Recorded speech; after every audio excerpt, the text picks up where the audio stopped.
Comedian, please start clapping right now for the very funny, very talented Mr. Urvi Majumdar.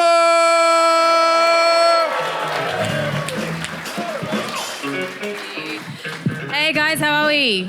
Good, awesome. Thank you so much for having me. You did hear right, my name is Urvi Majumdar. So I don't know if anyone else here has a fucked up name. It's just me. My name sounds like when my parents made it, they were just really drunk and at the end of like a really long game of Scrabble. You know what all the shit letters are. Just being like, is that even a word? Who cares? Let's fuck. That's how I was born, so you're welcome. No, my name, I do like it now, but I used to hate it. But now it's spelled Urvi, and I was born in India, and then I moved here when I was 6.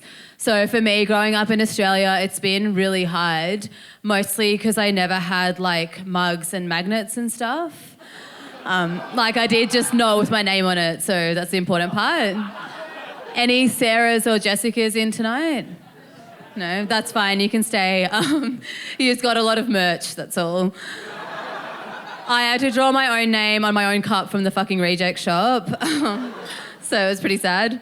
No, harder for me was the fact that no one knew how to pronounce my name properly. And I remember on the first day of primary school here, it used to make me really nervous to introduce myself. And on the first day of primary school here, the teacher made us sit around in a circle and she was like, everyone, let's write a word which starts with the same letter as your name on your name card and let's just say hello to the world. So we're going around, I'm already tense as fuck. And she's like, amazing Ashley, beautiful Becky, cheeky Charlie. And then she got to my name and just started freaking out.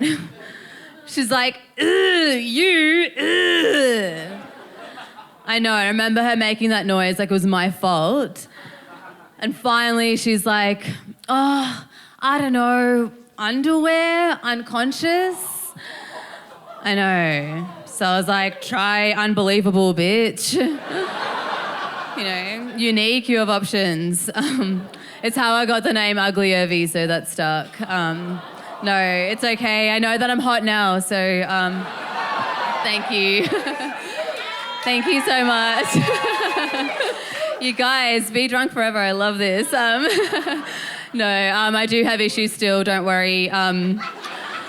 Wouldn't be here without them. So one of my main issues is that I know that I sound really bored all the time. Anyone else here got a monotone? Yeah, great. I don't know if you feel this, but I have a lot of emotions, so my voice is always like this. It's fucked. And it really stops me from certain career parts. Like I know that I'd really suck at working at Lifeline. Yeah. People would call and they'd kill themselves. No, people would call and I'd have to be like, everything is gonna be okay. What do you mean? There's heaps of hope. You're beautiful. I don't know if they say you're beautiful at Lifeline because they can't see you, but they should throw that in. If you work for Lifeline, I'm gonna call you after the show, so thank you so much. No. You guys are too nice, so not tonight, so thank you. It's all good. I did, not related, but I did start to see a psychologist recently, which is really, really great. Anyone else here see a psych? Amazing. Good luck on your journey. I sound like I'm being sarcastic, but it's just my voice, I promise. I love my psych, and for all of us that go to see a psychologist, me and one person, we all know that there's only really 2 reasons you ever go to see a psychologist. It's always your mum and your dad. Right? Checks out. They tried their best, but here we are, you know. And everyone's friends fucks them up, but the way mine did particularly was that they were really overprotective my whole life, and they really just made me like fearful and anxious from when I was a baby.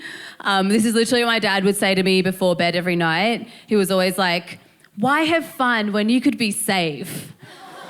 Right? And now I've got like a tramp stamp for that, so it's worked out. Good. Always like that. And the other thing that's really annoying about them that I realised during lockdown is that they're super stingy.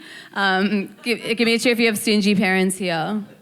No, thank you for making it out and stimulating the economy. My parents like literally never leave the house, and my dad's major like life passion is saving money. Like legit, it's boring as fuck, but he loves it.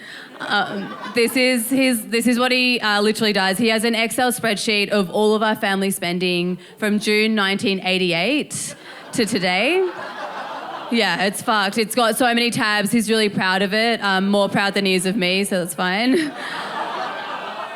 And I'll tell you what he says when he's lecturing me on my spending, and just giving you a warning that when I do the Indian accent, even though I used to have one, for some reason it sounds like I'm being racist, but I'm allowed to do it, so chill. Okay.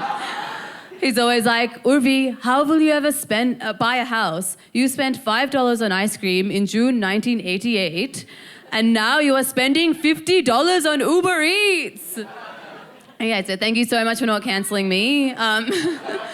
I used to have an Indian accent, but now I have to look up how to do one before I leave the house, which is like fucked up, right?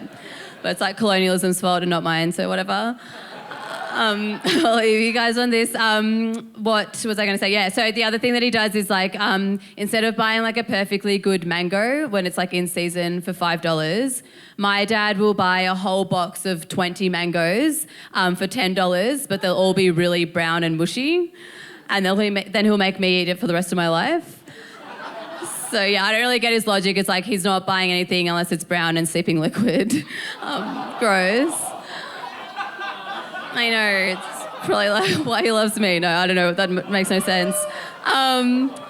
But for me, it was confusing my whole life because I grew up thinking that I hated fruit and vegetables, and it turns out it was just off.